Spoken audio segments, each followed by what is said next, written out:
Every morning across India, software debuggers sit down at their desks, log on, and spend their day hunting for bugs that could derail a multi-million-dollar project. This is one example of the work that has helped to power Indians' export boom in services, which has been an engine behind global apps, banks, retailers, and supply chains. But there's a catch. As Raghuram Rajan, our guest today, and Rohit Lamba recently put it, coding sweatshops don't stand a chance against AI. So what happens to a growth model built on services and trading those services with the world when AI can do more of that work itself?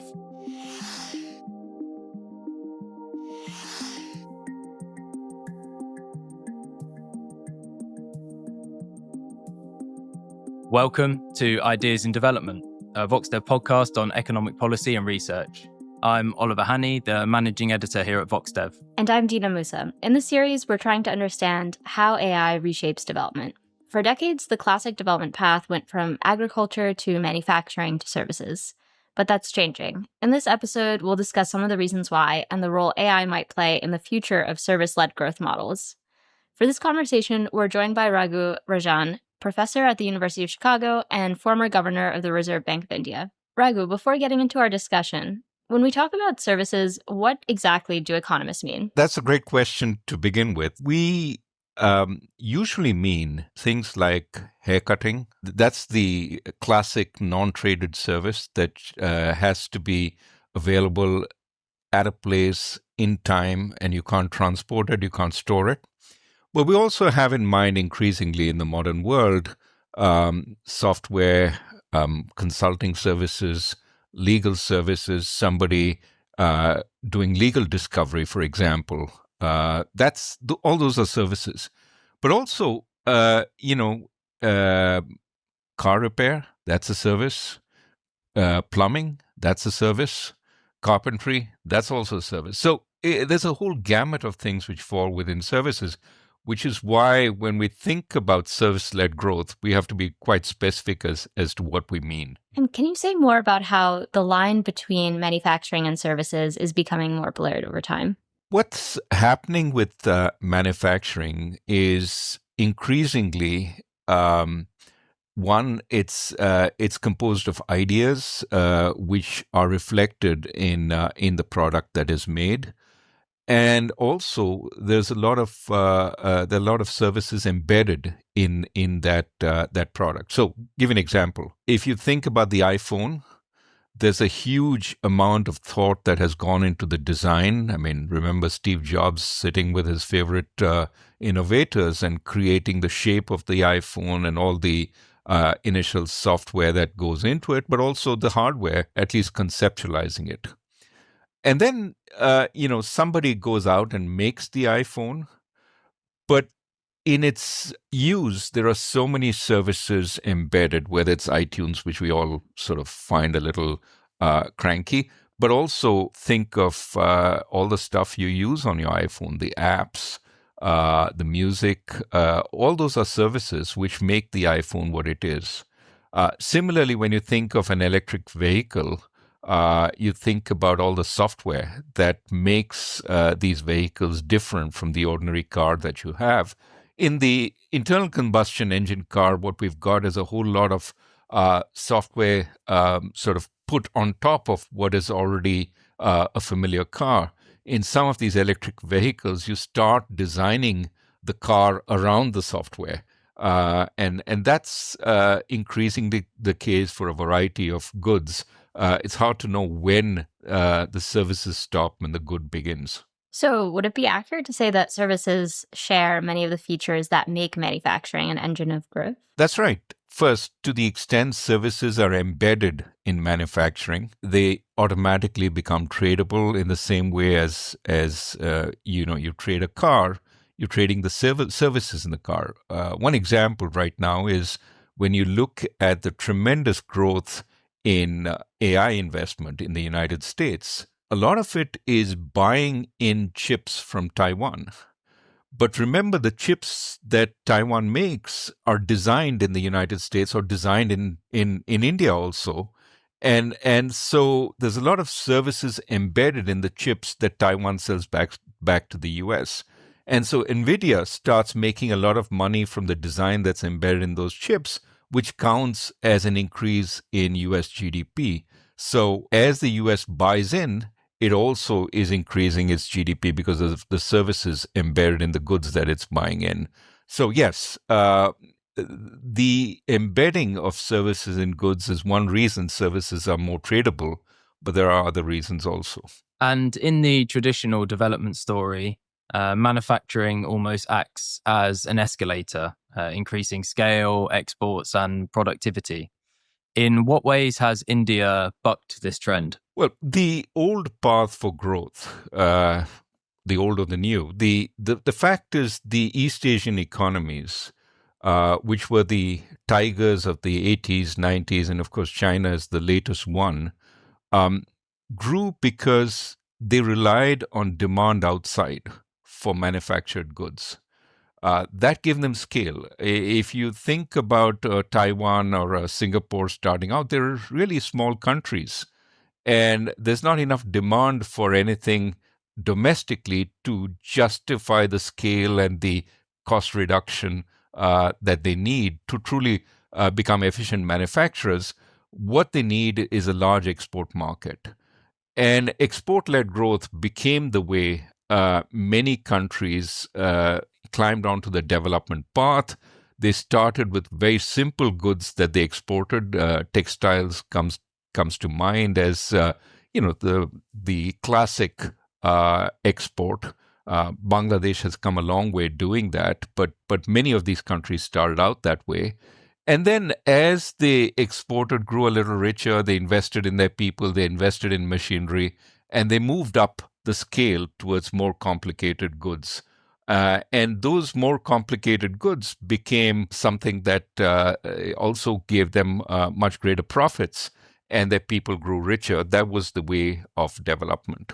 And then in India, it seems like kind of a different path has been followed, which almost seems to somewhat skip that kind of manufacturing path and go straight to services. Could you speak a bit more about that in India's case? Sure. So India first may have missed the manufacturing bus in the 80s and the early 90s. Sure, it has a manufacturing sector, but that manufacturing sector has remained about the same share of the economy for the last few decades.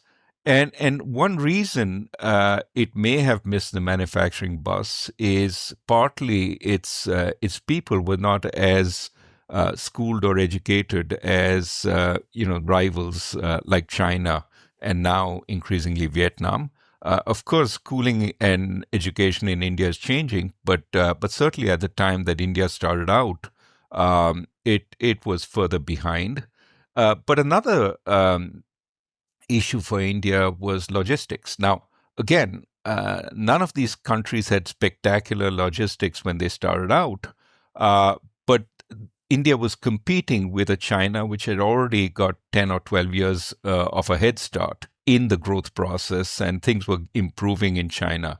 A third aspect which held India back was the bureaucratic rules and regulations, which India is famous for, having inherited them from the British, and that too made things a little more difficult.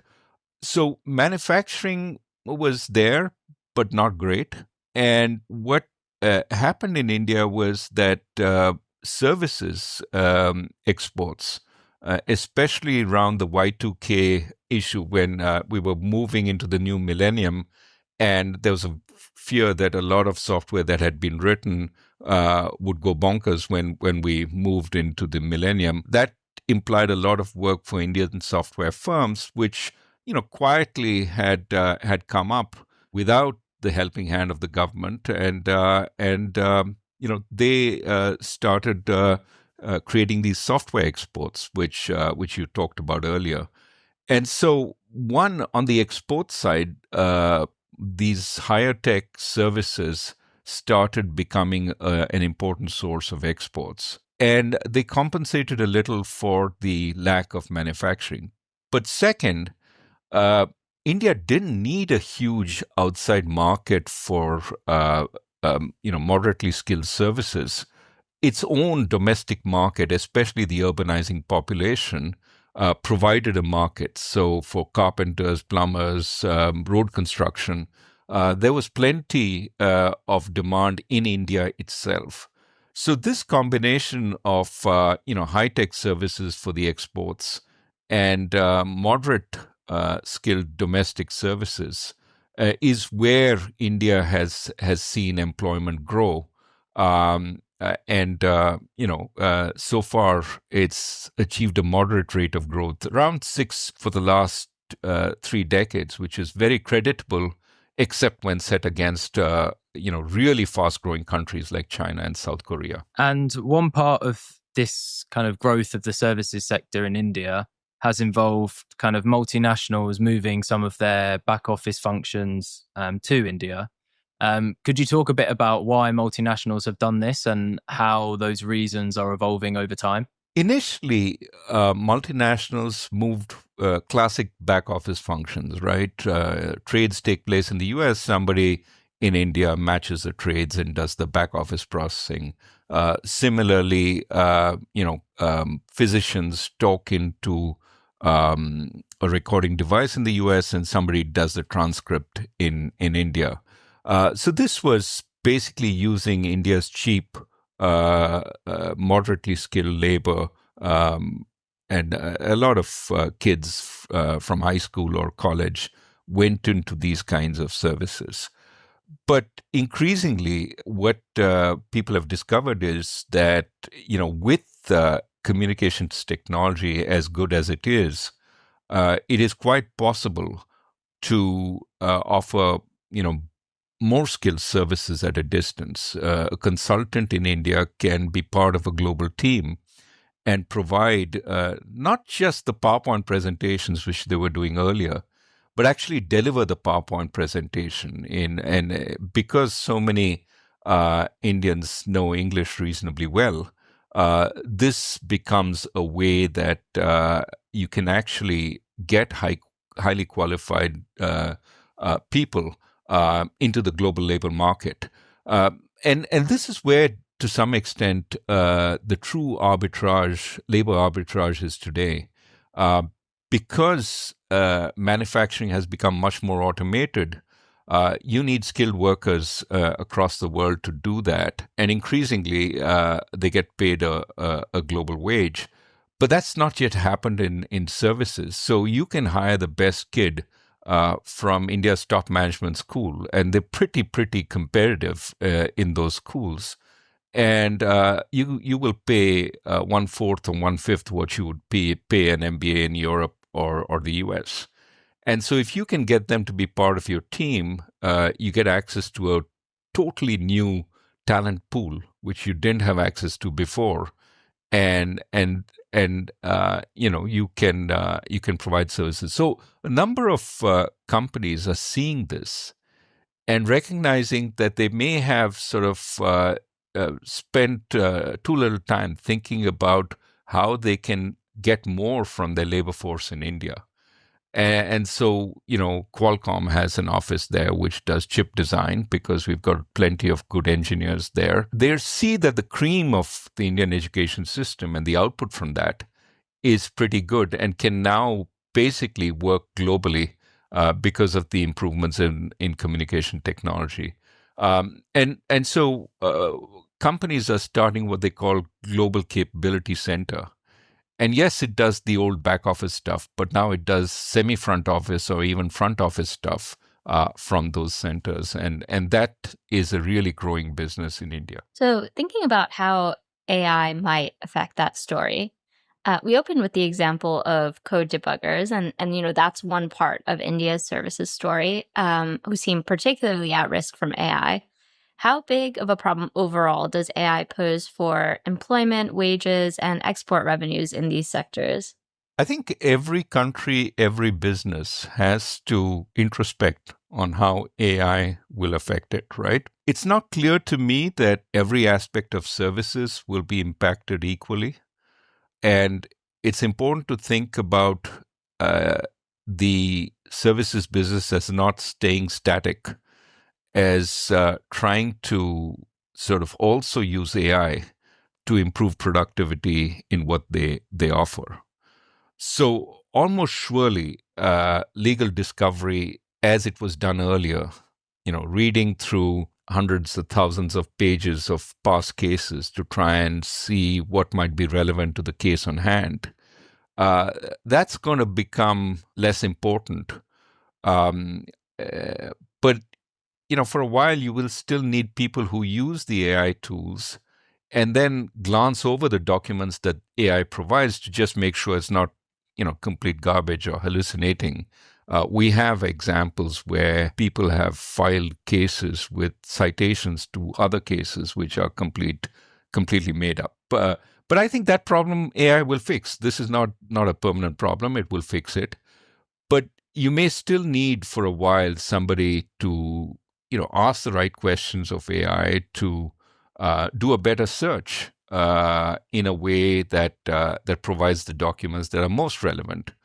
And so this business for a while will live on, but require AI to be used by the person doing it. And interestingly, across India, you see a huge take up in AI amongst this population. I was watching a cricket match in India the other day, and the ads are about Gemini, Perplexity, ChatGPT, talking about ways the population, this is the ordinary population, we're not talking about coders, but the ordinary population can use AI. So there is a lot of hunger in India for it, and the big AI platforms are actually trying to capture some of that market. But I think it is possible to be really pessimistic, but it's also possible to say that if you adapt and use AI to augment the quality of your work. Let's put it this way. AI is coming for service jobs across the world, which means all of us have to adapt. But it still is the case that that kid in India is $50,000 while the kid in the US is $250,000. And so when both are equipped with AI, so long as both have access to AI, that differential doesn't change. And so I'm not overly pessimistic about this. By the way, I think the wrong way to think about this is the world has a constant pie, and if the kid in India gets a job, the kid elsewhere loses a job. That's not the right way to think about it. The right way to think about it is this is a process of development. And as the kid in India becomes more prosperous, they will want the Gucci's, the Teslas, the whatever that is designed in the West, the iPhones. And as a result, both sides grow richer. I think the zero-sum view of trade, which has taken hold in a lot of discussion, is absolutely the wrong one. And if we think that way, it really makes us poorer when we adopt policies in that direction. One of the reasons Rohit and I wrote this book, Breaking the Mold, as a template for India's growth, was really because we saw this zero-sum thinking taking hold. And it's very pronounced in manufacturing. Everybody wants their own manufacturing because somehow they think absent everything being manufactured domestically, somebody else has a hold over you. And it's true for some stuff, but it's not true for most stuff. Trade still is valuable, even with an adversary.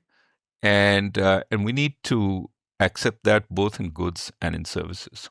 Exactly along the lines of this zero-sum thinking, I'm curious to hear more about how much you've seen AI either changing the amount of value created in these service sectors or changing who captures the value. It's a great question. I think it's early days yet. Today, what you see on the platform side, the OpenAIs, the Geminis, and so on, is they're extremely competitive, and they're trying to create market share. They're trying to create sort of lock-in, but this is a difficult process. And so I don't think they're making any money. I think they're losing money even from their subscriptions at this point because they're really competitive. And that does raise a question, are these entities ever going to be able to recover the money they're investing in a huge way? Because it's the classic high fixed cost, low marginal cost industry economic jargon for saying that once you've invested the fixed cost, you might as well reduce the price because the cost of inference is relatively small compared to the cost of training. But then everybody has that same issue and they all sort of will charge a low price. Nobody can make up the money that they invested earlier. That's a possibility we can't rule out. It doesn't become the main outcome if these platforms can differentiate themselves. So you use OpenAI to improve the quality of your writing. You use Gemini to, solve problems. You use Claude for, coding, whatever.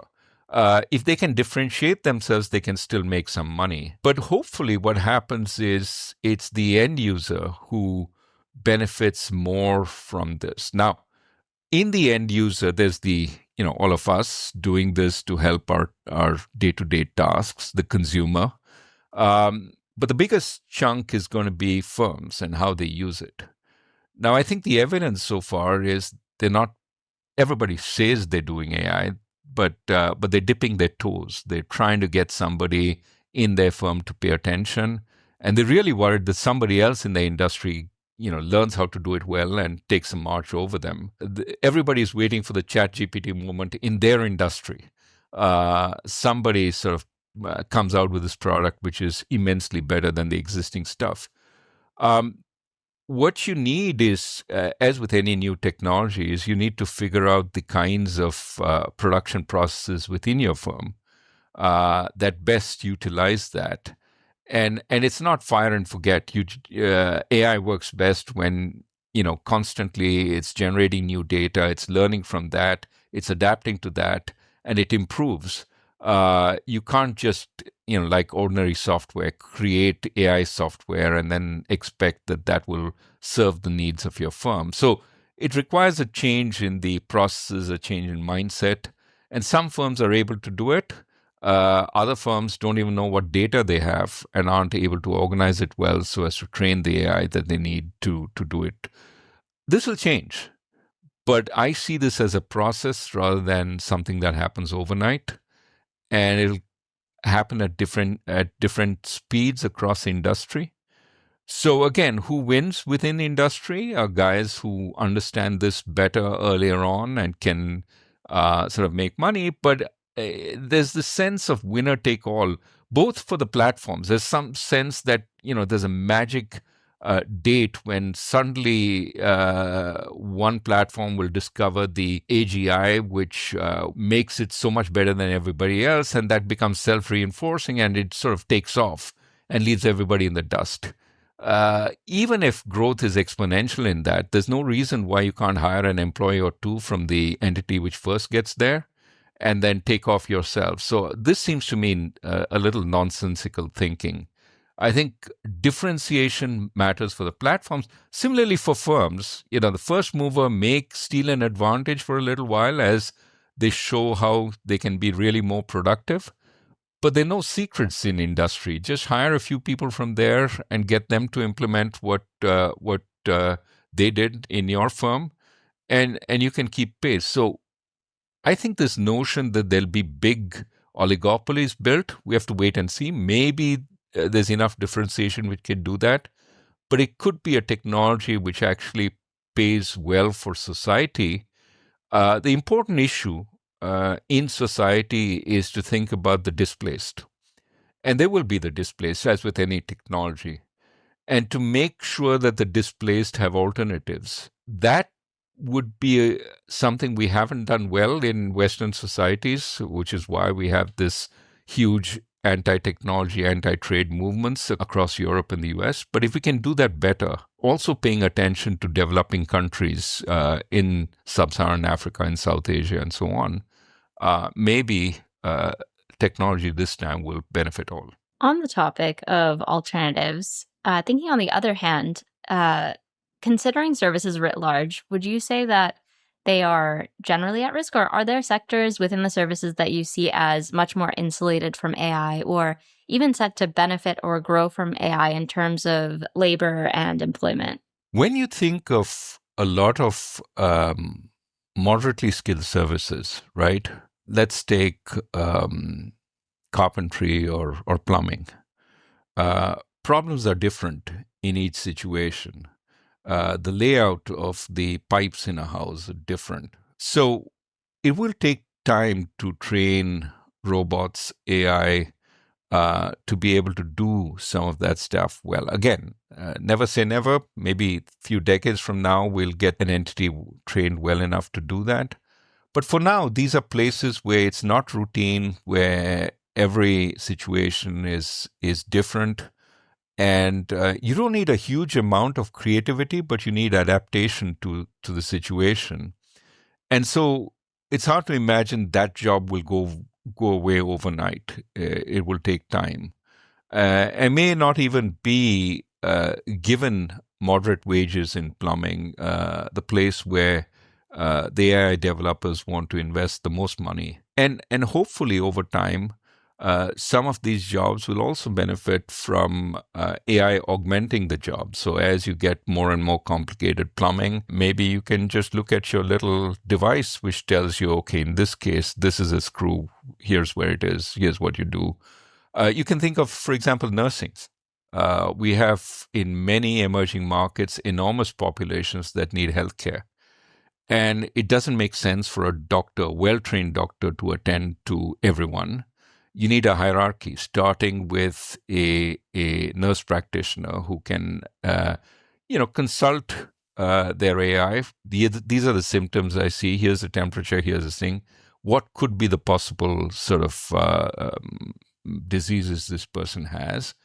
And then, they decide whether they can treat it, or if it proves a little more complicated, whether to kick it upstairs. AI could be an aid. Similarly, agricultural extension, you can think about somebody being able to test soils, but also consult AI on what might be the best crop to grow here. And then, talk to the farmer. It's hard to think of AI talking to the farmer, but the extension worker can be the gap filler, so to speak. Similarly, schools. I mean, again and again, you see there are these places where people don't like to deal with technology alone. But when it's accompanied by a guide, a human guide who can actually translate the technology, it becomes really, really effective. Let me give you one last example. Think of these mass MOOCs, I forget what the acronym stands for, but the massive courses aimed at a ton of people. What you see is, I mean, those were the promise maybe 5-10 years ago. Everybody will get education from MIT because they'll all sign on to these MOOCs and be really, really well taught. Well, it turns out the completion rate for these MOOCs is really small, is less than 10%. And that's because, I sit for the first 2 lessons and then I say, hang it, it's, maybe I don't want to go today. And before I know it, I'm sort of dropping out. Having a human holding my hand and walking me through, a TA, and a professor who every once in a while checks on me and says, why didn't you show up last class? That's sort of more calculated to make me actually finish the course. What I mean is AI plus human in many areas is probably better than AI alone or human alone. And we have to think of how to do this across the world. What is central for development has to be that we don't sort of take the AI and say only these people can get it. It has to be available more broadly. So I work with the government of Tamil Nadu, which recently did announced one more of those free laptop programs, but this time with access to AI. I think Perplexity is what they've signed up with for all youth entering college. And I think, we've seen that these free laptop programs, they have a mixed success rate. Sometimes if you just give them without any handholding, nothing really happens. People resell them in the black market. But if you offer handholding, you offer programs, your universities or colleges that you're in start using them to match with the courses, it can make a difference. And that's what the government wants to do. We'll see how it achieves it. But that bridges the digital divide. And so my sense is I wouldn't dismiss technology as only being labor displacing.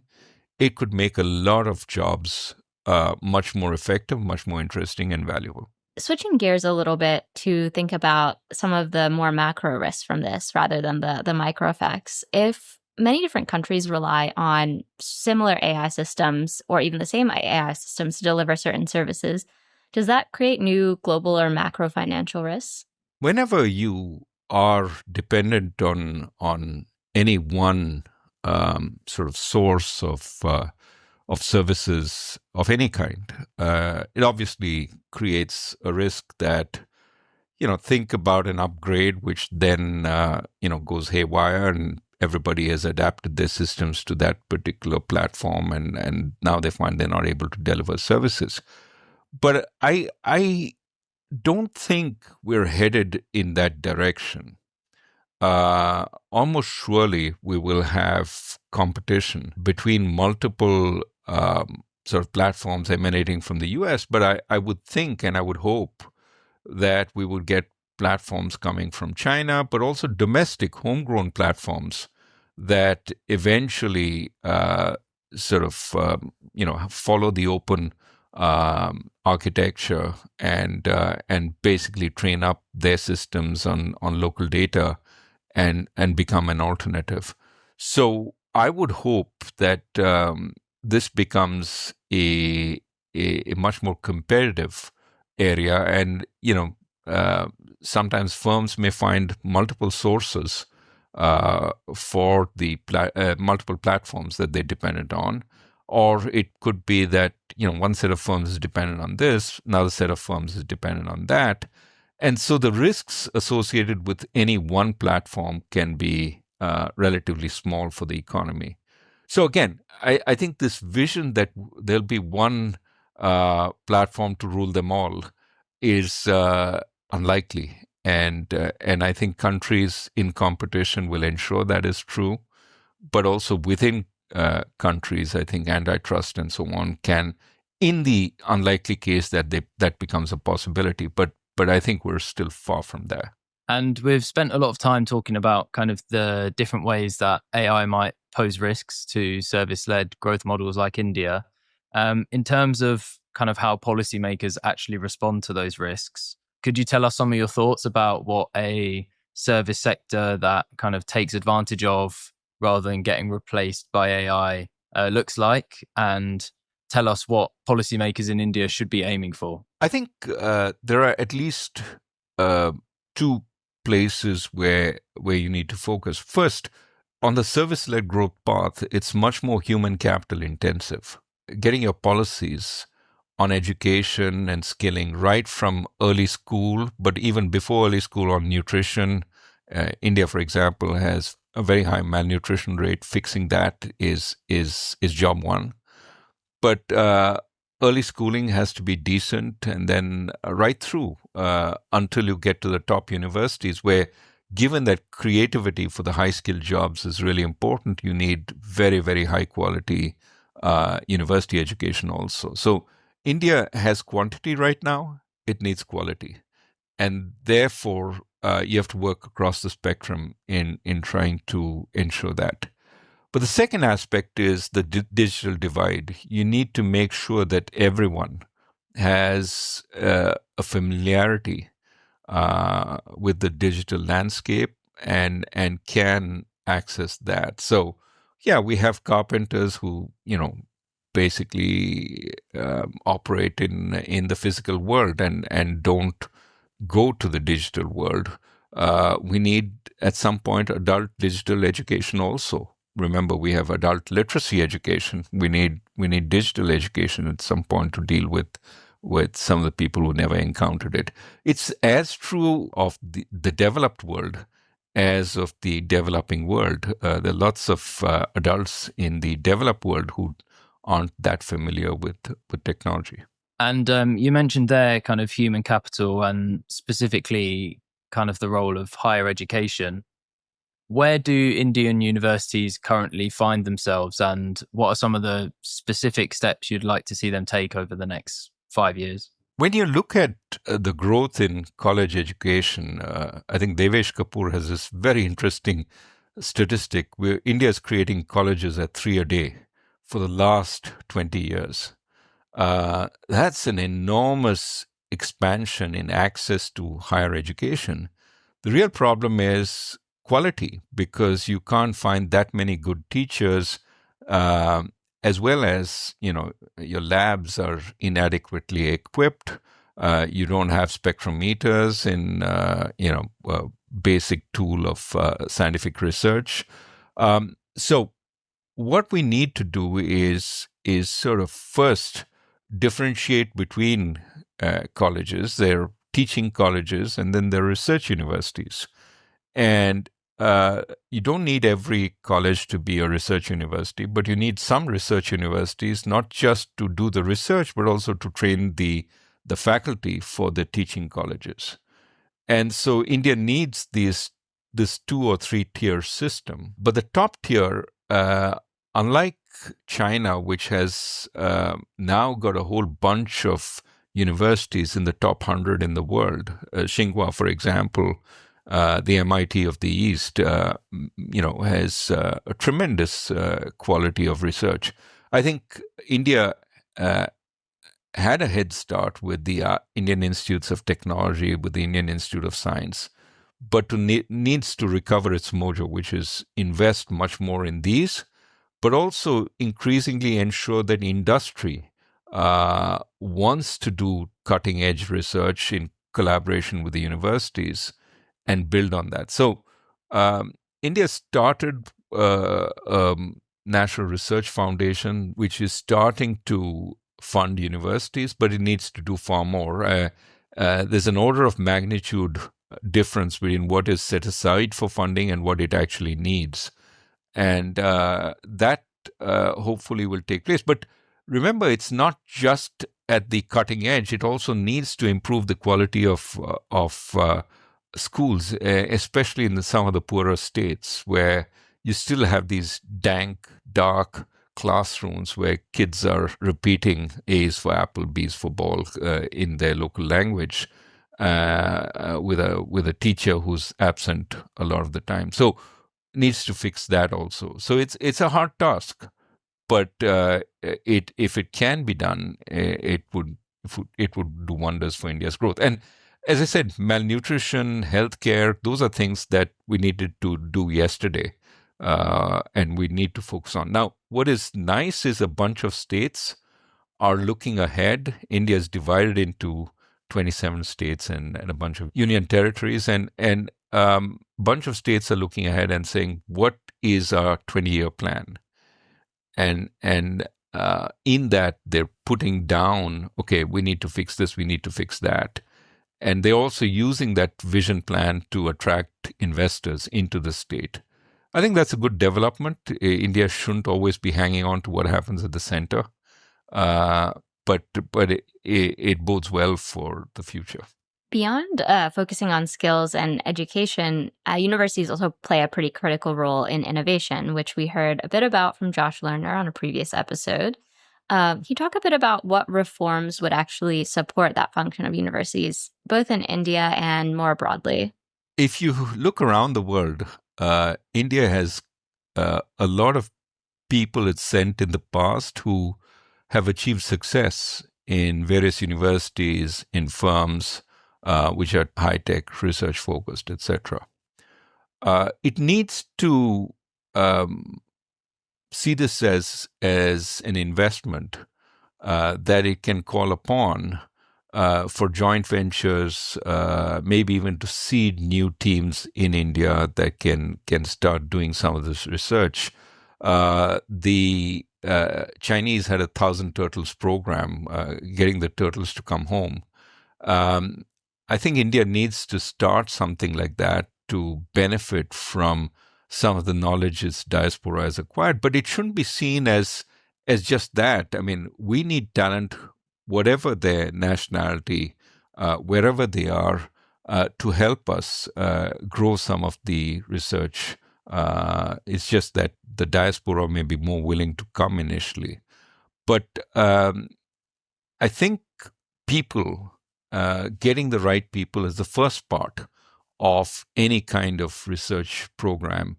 And India has a lot of homegrown talent, and it has people who've also got PhDs abroad and gone back home. They need to be melded with the people who they can be attracted anew or who are willing to come for short stints and create a kind of a joint venture, which a collaboration which creates good technology. But it also has to be supported by industry, which is willing to take up some of this. For example, if you look at pharmaceuticals, the Indian pharmaceutical firms don't really do any fundamental research of their own, with a few exceptions. Most of them are taking stuff that's invented elsewhere and changing the production process a little bit to get around the patents, or even once the patents expire. What we need is more genuine research, and that requires universities to do that, but they could be funded in part by industry and in part by the Research Foundation, etc. So we need far more of this. Because funds are limited, it's best not to spread it too thinly, but to focus on 5-10 areas and not pick the same ones the rest of the world is, quantum computing, AI research, etc. But pick things where you have some capabilities, and it may be driven by the people who actually come in. So that's what is possible. I think that we need to do more there. And again, it's one of those things, the sooner you do it, the better. Thinking about another angle of enabling innovation, in some of your earlier work, you've argued that incumbents often resist competition and reform. Do you expect that AI will have this effect of entrenching large incumbents, or do you think it will lower barriers for new entrants in countries like India? I think it's early days in AI for now. We have to see how it develops. So long as all these entities are competing with each other, I don't worry at this point about too much incumbency. Everybody's trying to innovate and get ahead of the other.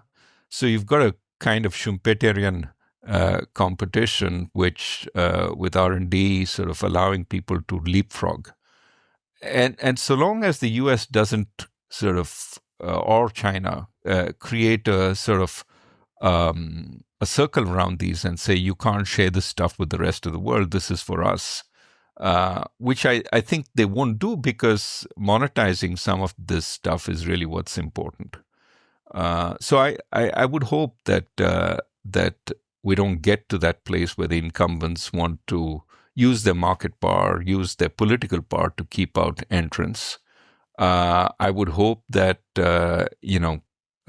new firms in places like India, Europe, start up in competition with Chinese firms and US firms over time, and this becomes a generally shared technology. To conclude, how are you feeling about overall India's prospects moving forward? India has a wonderful future if it can get its politics right. The bane of Indian growth has always been politics, which interferes with the growth. Political conflict, one group trying to suppress another group. This is something that if we can fix and get a consensus about growth, and the point here is that growth itself creates the possibility of consensus. People are too worried about getting the better job or making more money to worry about keeping somebody else down. So if India can generate that growth, it can be self-sustaining. It's a few percentage points more than where we are. We are at 6. If we could go to 8, that'd be great. And I think all of what we've talked about enhancing human capital, investing in people, investing in logistics, all that can actually take India there. I'm optimistic, but I'm also optimistic because I think that offers a growth model for many developing countries in the world, in a world that is becoming more protectionist. A service-led growth model can be useful. And it's not just high-tech services, as I said, it's also a variety of urban services, which creates the jobs that people need. And so if we can put that all together, I think it makes people's lives better and may be a wave for the future. This has been Ideas in Development. If you enjoyed this episode, please give us 5 stars or a thumbs up wherever you are listening or watching. The best way to make sure that you don't miss an episode is to subscribe wherever you get your podcasts. And our past episodes, as ever, are available at voxdev.org.